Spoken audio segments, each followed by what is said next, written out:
黃泉逆先錄第2部，殺神盟，作者阿暖。第048章，陶卷的添筆。南晉的公子重耳，這卻是周謙的表哥，說到底，便是跟他娘慕容如說這一系的血脈有關吧。這便是所謂的紙上親戚，周謙還沒見過娘那邊的親人呢。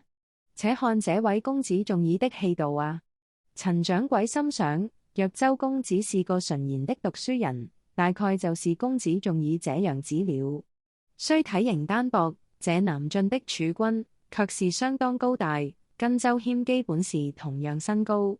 重耳並未吹動任何修為，完全不設防。而那兩名應該是護衛身份的，更像是從沒想象過公子會有危險，繼續坐着看着兩人相迎而面帶而無笑。這是朋友的態度啊！公子重耳的待人接物手段有點特殊啊。自家人，我們就不用講什麼規矩了。重耳也是舒一口氣，初次見面選在明國，真是再對也沒有了。要是這裏是大晉，恐怕表弟這時才開始要走禮儀呢。不過嘛，謙兒你總有一天還是得正正式式來一趟大晉的。這畢竟是謙兒你的家鄉啊。外家，周謙心裏糾正道。公子重耳，重耳一愣，然後哈哈大笑。明白，我們之間的關係，要是沒必要的話，就不用張揚了。難得從大晉出來一趟，我才不要再被條條框框局限着呢。表弟有何話想說，請直言。我在想，周謙也不多客氣了，你們也是以殺神身份前來赴宴的嗎？很意外是吧？公子重耳道，我大晉的暗行系統基本上是排外的。陛下明令如非有旨，禁止任何大晉子民加入任何非國內組織，否則將被視為叛國。尤其像殺神盟這種開放性的組織，誰形塊肉出來就受誰驅使的無主野獸，我大晉向來更是加倍防備。畢竟嘛，前朝的崩落就跟內部被大量滲透策反有很大的關係。像我爹那一輩的前朝餘孽，自然得提防暗行組織啊。所以周謙問，南晉近年政策有變？是近來，重耳強調，你不是也知道的嗎？大晉近年匪患嚴重，山頭林立之餘，活也幹得複雜了，不再只是行些打家劫舍之事。而國內的氣氛對剿匪不太積極，甚至隱約感到來自朝廷某些黨派的重重阻礙。總之區區一個山中王，我們就是無法將他斬草除根，以致還有越養越惡的勢頭。所以嘛，就有了不久前的那個7星任務。謙兒沒有參加，我還覺得奇怪呢。周謙稍為整理一下情報，就我記得這山中王刺殺任務跟那在福山區趕餓鬼任務一樣，都是出自明國主徐家諾手筆的。也就是說，南晉那邊甚至無法以朝廷大意來發布任務，或許是事關國體，人間界第二大勢力不好意思向外求助吧，所以便隔了一眾。這錢不曉得是晉國還是明國出的，但不重要，這兩國肯定是借此建立起交情來了，所以才有了南晉投桃報李，派出有公子重耳在內的代表團來赴宴，用來制衡北遷。甚至周謙可以更不要臉地想，既然大遷太子范青龍已率先跟周謙交好了，那同樣有親戚關係的大晉，落後就落後了，得力追啊！謙兒很聰明呢。公子重耳察言觀色，瀟灑一笑道，說是互相投桃報李，都是給我們大晉面子的了。實際上，明主辦出這個規模的夜宴來，我大晉敢不參加？咁繼續行隔絕外界的鎖國政策麼？想想看，殺神夜宴，獨決大晉，那宴會看起來，像不像是人間界正在組成圍剿我大晉的大聯軍？大遷若推動國策，欲要南下而稱霸人界，那我們誰都沒有活路了。所以大晉跟明國說成唇寒齒亡也不為過。周謙聽得乍舌，該驚訝的並不是公子重耳所說的這些粗略大局，這對一名為國暗行校尉而言，背景常識而已。重點是公子仲以全無心理包袱的坦然自嘲，他都把南俊正面對的問題直接攤開來說了，果真把周謙當成了自己人。名主徐家樂，公子仲以道，這真是個人物。他企圖要用錢去買整個人間界的大平衡啊！可要是實現了，他就等於這人間界的幕後金主，甚至人王都要成為他的扯線木偶。周謙頓感一陣毛骨悚然。徐家樂修為普通，可就憑着金錢，還有對如何利用金錢的神奇天賦，讓他看起來就像是個矗立於人間界地圖上的巨人。大佇太子、大晉公子都得上面出席他的局。我想問周謙，轉個話題，娘不，清河郡主他跟華勝和好了嗎？這不是秘密。慕容如說作為大晉清河郡主，華勝慕容不凡之後，嫁給土匪周翩翩，這可是儒林一大哀歌。慕容如說當年私奔而出，華勝大人自是氣倒宣布跟這女兒斷絕了關係。若非為了周謙前程，恐怕他是斷不會再回娘家去的。公子仲以一聽，哈哈大笑。怎麼啦？他重重拍着周謙臂膀，別國的風土人情怎樣我不熟悉，可出身自我大晉的，絕無例外，血肉至親，不管怎樣，也是至親。兩父女之間說些氣話，又怎能斬斷血緣裏的牽絆？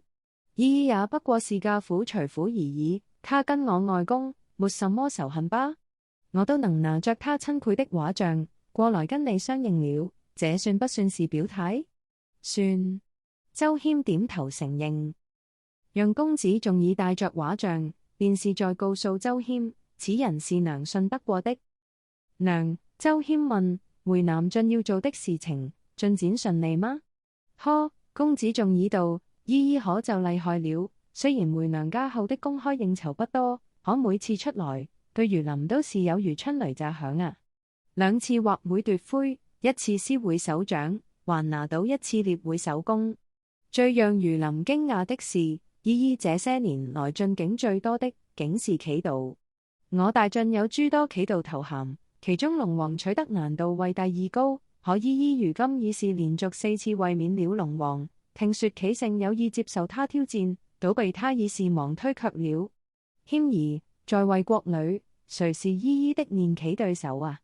我只是這種事情，不好意思自己說出來。周謙也就算了。當然了，仲以又補了句，依依真正要做的事，也不讓別人替他搭下手，所以我們完全不曉得他的進度如何。可近來依依在社交場上確實多活躍了一點點，心情也好了些，大概進展不錯吧。其實周謙可以想象，慕容如說這番回去，少不得有人會把他和周翩翩之間的關係拿來做文章。大概娘那麼用力出席各種文鬥場面，便是為了反擊吧。老娘在衛國生活得好好的，也沒有因此變粗人了，看到了吧。謙兒，公子仲以又拍了拍周謙肩膊，語重心長，我就不打擾你太多時間了。你好像還有另一批朋友在外邊等着你，見也見過你了。在幹完依依交代的事情後，我們就先告辭。獅山鄉村圖，把當中的獅山解放出來吧。周謙眨了眨眼睛，面露驚喜。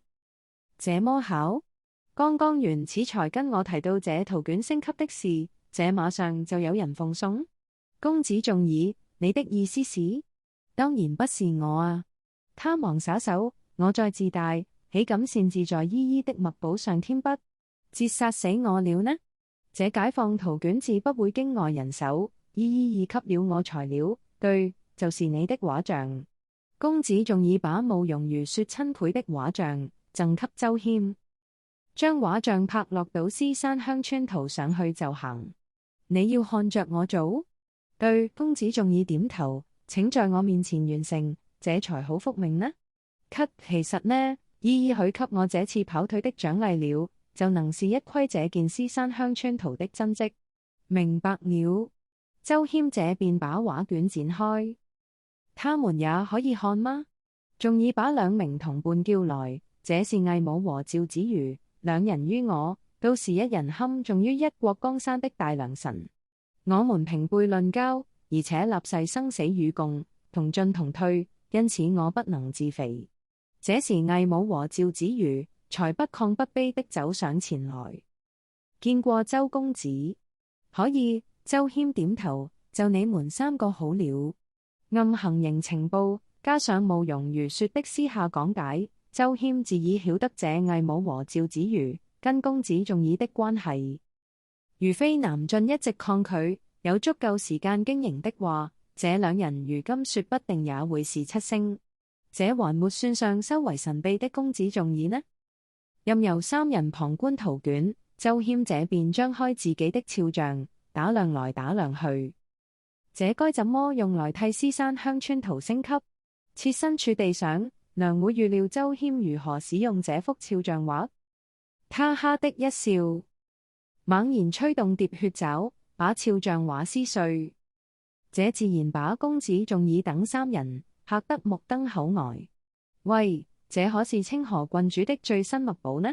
正要忍不住怨周謙一句不識寶，可這時畫布雖成碎水，可肖像並沒有消散。這一筆一畫組合成的周謙空像，跟獅山鄉村圖生出共鳴而被吸攝其中。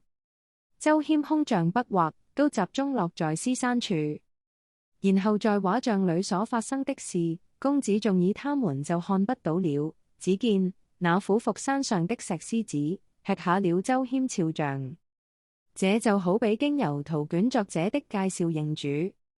獅山盯着周謙，目光炯炯，他猛然立起身子，仰天咆哮。